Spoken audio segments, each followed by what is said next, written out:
Hôm nay tôi sẽ giới thiệu cho các bạn về một cục sạc nhanh của Makita, đó là DC10SB nha các bạn nha. Đây là cái mã này, nó sản xuất rất là nhiều nước, maximum nó là 12V nha các bạn nha. Sạc của nó là sạc lithium, pin lithium nha các bạn. Rồi chúng ta sẽ khui bên trong cái cục sạc này. Cục sạc này thì nó chỉ có sụp sạc thôi chứ không có cái gì hết á. Có thêm cái hướng dẫn sử dụng, nó hướng dẫn đọc cho vui vậy thôi, chứ khi các bạn sử dụng máy thì các bạn mới đọc hướng dẫn kỹ nha, chứ cái này thì các bạn cũng không nên, cũng không cần đọc lắm đâu nha. Rồi đó, rồi bây giờ chúng tôi sẽ hướng dẫn các bạn sạc nha.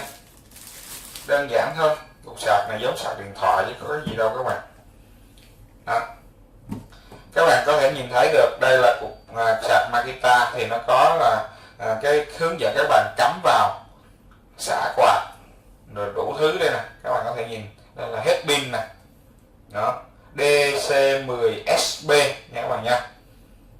Đó, 10.8 cho tới 12V là maximum nha các bạn. Tôi vừa cũng đang để cho các bạn một cái cục pin là BL1021B. Thì các bạn đây cục sạc này các bạn chỉ cắm nguồn thôi, các bạn cắm vô nguồn nha. Rồi các bạn chỉ cần vậy thôi nè các bạn. Rất là đơn giản, không có gì khó hết. Lên hay xuống này, chưa sạc này bao giờ hết,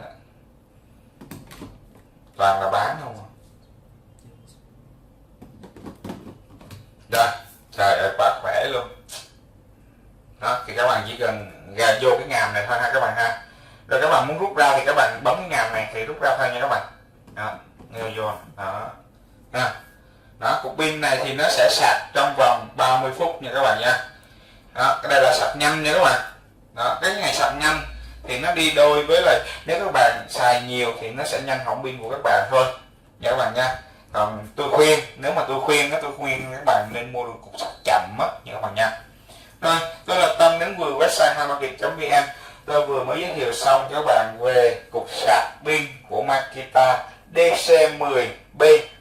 Các bạn có yêu thích kênh của tôi, các bạn có thể nhấn subscribe cho kênh của